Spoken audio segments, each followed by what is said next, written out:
effect of inflation. Effect of inflation. How far inflation is affecting different categories of person. The general characteristic feature of inflation is that inflation discriminates the different sections of the population. Inflation is not equally affecting all the sections of the population. It discriminates. It discriminates one section from the other. Some are favorably affected by inflation, happy. Some are severely affected by inflation.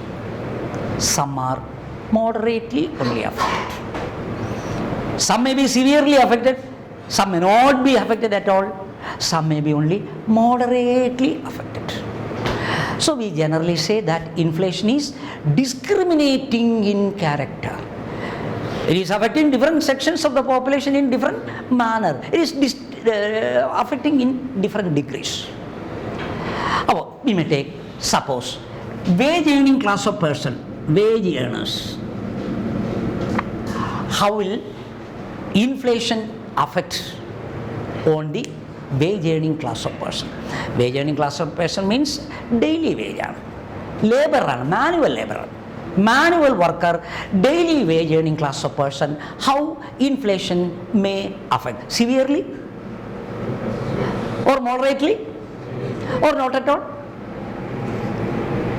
We may say that inflation may not be affecting the wage earning class of person provided there is a strong trade union is existing and scarcity of labor is existing. Because the persons who are laboring class of person having strong trade union. A small increase in the cost of living will lead to a higher demand for wage hike. Their union will demand for a hike in the wage rate, and we have to pay that higher wage rate, otherwise they will not come for any work. Since there is a scarcity of labor, we have to pay. Unless we pay, we cannot get the labor, and so that their demand will always be satisfied. We have to satisfy their demand, so that whenever there is a rising cost of living, they may demand a hike in the wage rate. They will not suffer. They can compensate. They can compensate the rising cost of living by getting hike in wage rate. They are not suffering. A class of person provided strong trade union as well as scarcity of laborers is existing, they are not a suffering class of person. Number 2, government employees. Government employees. What about government employees? Their effect on inflation, how inflation will affect government employees. Government employees are fixed income, salary, fixed income group. They are supposed to be salary earners, fixed income, monthly fixed income. And in case of central government, once in 10 years only a pay revision commission is appointed. And so that pay revision is only once in 10 years as far as the central government employees are concerned. In case of Kerala, once in every 5 years. Revision once in 5 years. In between this salary revision, DA rise is there once in 6 months. Central government is giving an increase in the DA once in 6 months. But that increase in the DA may not be sufficient to compensate the rising cost of living. And so that no adjustment in our salary, government employees' salary, to compensate the increasing cost of living possible.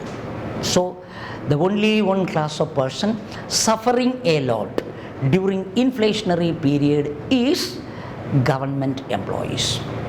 Government employees with fixed income, with fixed salary or fixed income will be suffering a lot during inflationary period, as their salary is not adjustable to rising trend of prices. It is not acceptable to rising trend of prices. And so they are supposed to be severely affecting class 1. Severely affecting class. And similarly, pensioners. Pensioners, severely pensioners, especially service pensioners. Their pension is also comparatively fixed. They will not also get adjusted compensation. According to increased cost of living, additional pension they will not get. So they are also suffering class of person during inflation, similar to employees. Government employees, the retired person, pensioners will also be suffering class of persons. Number 4, business class. Business personage. How the business personage? You know, sometimes they are responsible for inflation. They want inflation. Only when there is inflationary rise in the prices, profit of the producers will rise. Businessman will get a hike in the profit rate when the inflation going on increasing. They want inflation. They are creating inflation. They create inflation for rising profit and a better living standard. So they are very happy and optimistic during inflationary period, not a suffering class of person. They are responsible and they want inflation. And so they are happy during inflationary period. Creditors, usually asked, creditors, debtors. How inflation affects the creditors and debtors. The statement type of question usually you will get. Creditors and debtors, how inflation will affect. Suppose for example, year 2015, suppose. Year 2015, normal price prevailing year, no inflation, no deflation. Everything was normal, no inflation, no deflation. Normal. At that time, two friends, A and B. A and B are supposed to be two thick friends.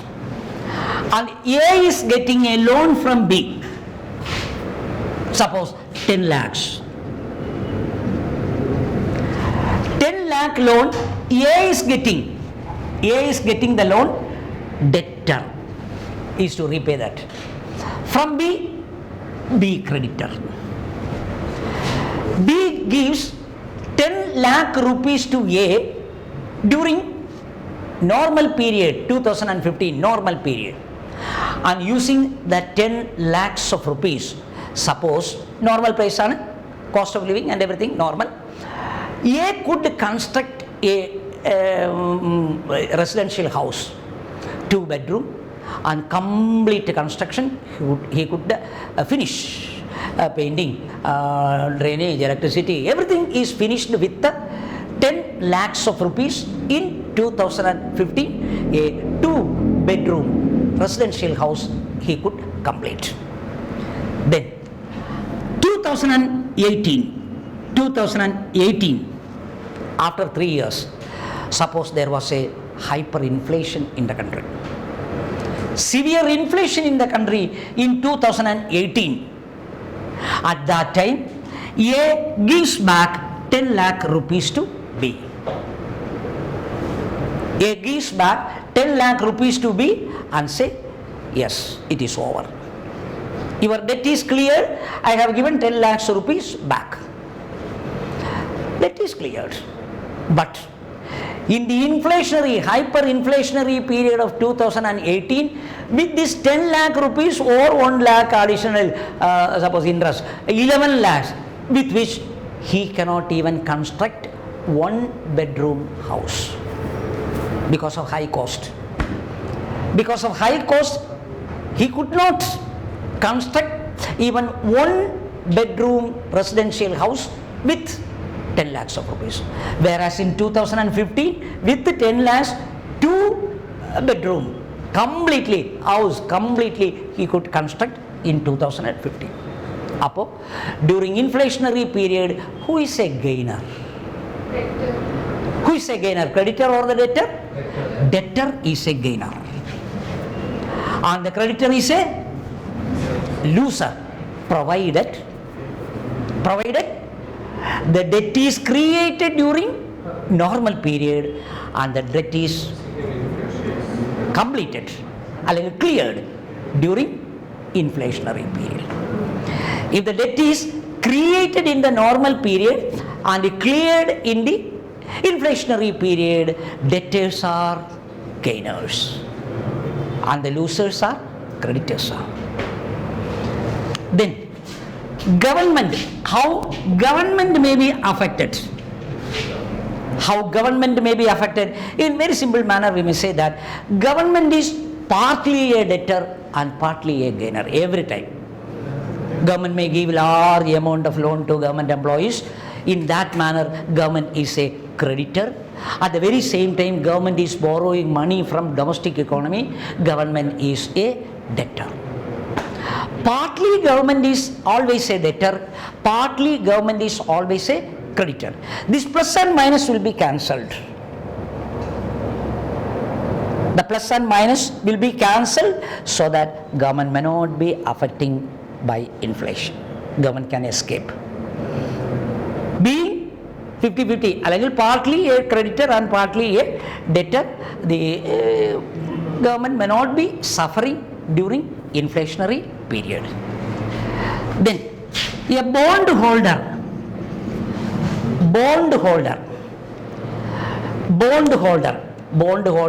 will be getting only a particular percentage of interest during all the period. For example, bond എന്ന് പറയുന്നത് perpetual income stream of nominal amount ആണ്. Bond holder, I am possessing a bond means I am getting interest. Creditor തന്നെ, I am getting interest. അതിൻ്റെ അതേ status തന്നെ വരും. അപ്പോൾ suppose you C that the bond holder is getting 5% rate of interest എന്ന് കിട്ടുന്നതെന്ന് വിചാരിക്കുക. 5 year ആണ് ബോണ്ടിൻ്റെ കാലാവധി. 5 year is the period.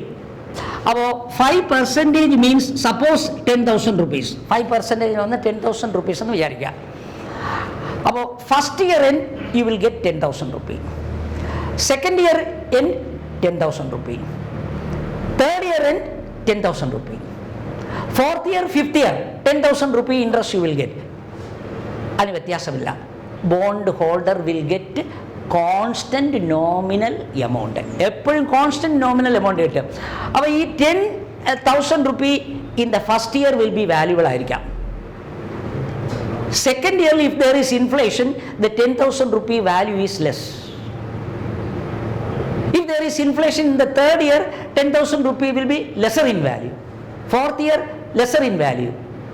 Fifth year, lesser. Now the bond holder will be loser.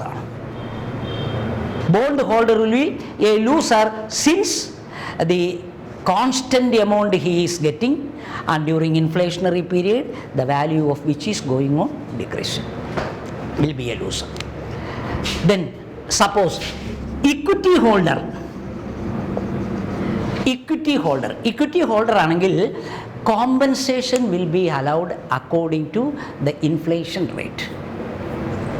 അതാണ് ഇക്വിറ്റിയുടെ പ്രത്യേകത. ഇക്വിറ്റി ആണെന്നുണ്ടെങ്കിൽ additional compensation is assured for inflation. ഇതും കിട്ടും, ഈ ഫിക്സഡ് എമൗണ്ടും കിട്ടും, ഫിക്സഡ് റേറ്റ് ഓഫ് ഇൻട്രസ്റ്റും കിട്ടും, additional amount for compensating the increased cost of living. Inflation ഉണ്ടെങ്കിൽ അഡീഷണൽ എമൗണ്ട് കിട്ടും. അപ്പോൾ equity holder may not be suffering as he is getting compensation amount for inflation along with the constant rate of interest. ഈ constant rate of ഇൻട്രസ്റ്റും കിട്ടും, additional amount for compensating inflation will also get to equity holder. അപ്പോൾ equity ഹോൾഡറിന് നഷ്ടമില്ല, bond ഹോൾഡറിന് നഷ്ടമാണ്. ഇല്ല, ലാഭമില്ല, പക്ഷെ നഷ്ടമില്ലല്ലോ. പക്ഷെ ബോണ്ട് ഹോൾഡറിന് നഷ്ടമാണല്ലോ ഡ്യൂറിങ് ഇൻഫ്ലേഷണറി പീരീഡ്. അതേസമയം ഡിപ്രഷൻ ആണെങ്കിൽ ആർക്കാണ് ലാഭം? ഡിപ്രഷൻ ആണെങ്കിൽ നേരെ തിരിയും. Bond holder will be A gainer and the equity holder will be a loser. കാരണം മണി വാല്യൂ കൂടി വരികയല്ലേ ഡിപ്രഷൻ പീരിയഡിൽ, കോസ്റ്റ് ഓഫ് ലിവിങ് ഡിക്രീസിങ് ആണ്, and so bond holder will be a loser. Bond holder will be a gainer and equity holder will be a loser. These are all effects.